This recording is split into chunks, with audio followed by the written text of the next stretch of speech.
ಜನ್ಮಾಷ್ಟಮಿ ಯಾಕಷ್ಟು ವಿಶೇಷ ಅಂತ ಸ್ವತಃ ಶ್ರೀಕೃಷ್ಣ ಪರಮಾತ್ಮ ಭಗವದ್ಗೀತೆಯಲ್ಲಿ ಹೇಳ್ತಾರೆ, ಜನ್ಮ ಕರ್ಮ ಚ ಮೇ ದಿವ್ಯಂ ಏವಂ ಯೋ ವೇತಿ ತತ್ವತಃ ತ್ಯಾಕ್ತ್ವಾ ದೇಹಂ ಪುನರ್ಜನ್ಮ ನೈತಿ ಮಾಂ ಏತಿ ಸೋ ಅರ್ಜುನ ಅಂತ.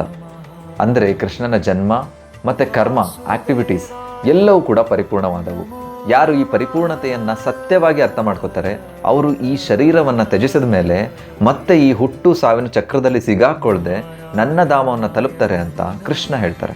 ಮತ್ತು ತಾನು ಯಾವುದಕ್ಕಾಗಿ ಅವತಾರ ಮಾಡಿದ್ದು ಅಂತ ಭಗವದ್ಗೀತೆಯಲ್ಲಿ 2 ರೀಸನ್ ಕೊಡ್ತಾರೆ.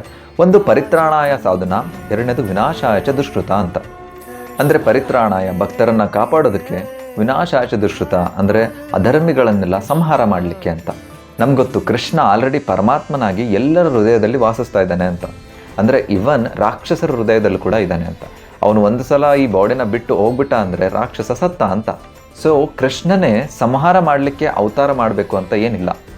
ಹಾಗಾದರೆ ಸ್ಪೆಷಲ್ ರೀಸನ್ ಏನು ಅಂತ ಅಂದರೆ ಜನ್ಮ ಕರ್ಮ ಚ ಮೇ ದಿವ್ಯಂ ಅಂತ. ಇನ್ನೊಂದು ಸ್ಪೆಷಲ್ ವರ್ಡ್ನ ಯೂಸ್ ಮಾಡ್ತಾರೆ, ತತ್ವತಃ ಅಂತ. ಅಂದರೆ ಸತ್ಯದಿಂದ ಅರ್ಥ ಮಾಡ್ಕೋಬೇಕು ಅಂತ. ಈ ಶ್ಲೋಕನ ನೋಡೋದಾದರೆ ಜನ್ಮ ಕರ್ಮ ಚ ಮೇ ದಿವ್ಯಂ ಅಂತ. ಅಂದರೆ ಜನ್ಮ ಅಂದರೆ ಹುಟ್ಟು, ಆದರೆ ಕೃಷ್ಣನಿಗೆ ಹುಟ್ಟೇ ಇಲ್ಲ. ಯಾಕಂತ ಅಂದರೆ ಅವನು ಮಾಡೋದು ಅವತಾರ.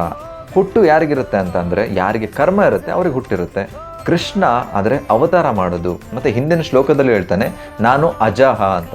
ಅಜಹ ಅಂದರೆ ಯಾರಿಗೆ ಹುಟ್ಟು ಇರೋದಿಲ್ಲ ಅವನು ಅಜಹ ಅಂತ.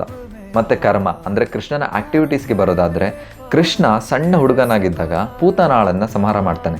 ಪೂತನ ಅನ್ನೋ ರಾಕ್ಷಸಿ ತನ್ನ ಮೊಲೆಯ ವಿಷದ ಹಾಲನ್ನು ಕೃಷ್ಣನಿಗೆ ಉಣಿಸಿ ಅವನನ್ನು ಕೊಲ್ಲೋದಕ್ಕೆ ಬಂದರೆ ಅದೇ ಪೂತನಾಳನ್ನು ತಾಯಿಯ ರೀತಿ ಅಕ್ಸೆಪ್ಟ್ ಮಾಡಿ ಅವಳಿಗೆ ವೈಕುಂಠ ಲೋಕದಲ್ಲಿ ತಾಯಿಯ ಸ್ಥಾನವನ್ನು ಕೊಡ್ತಾನೆ.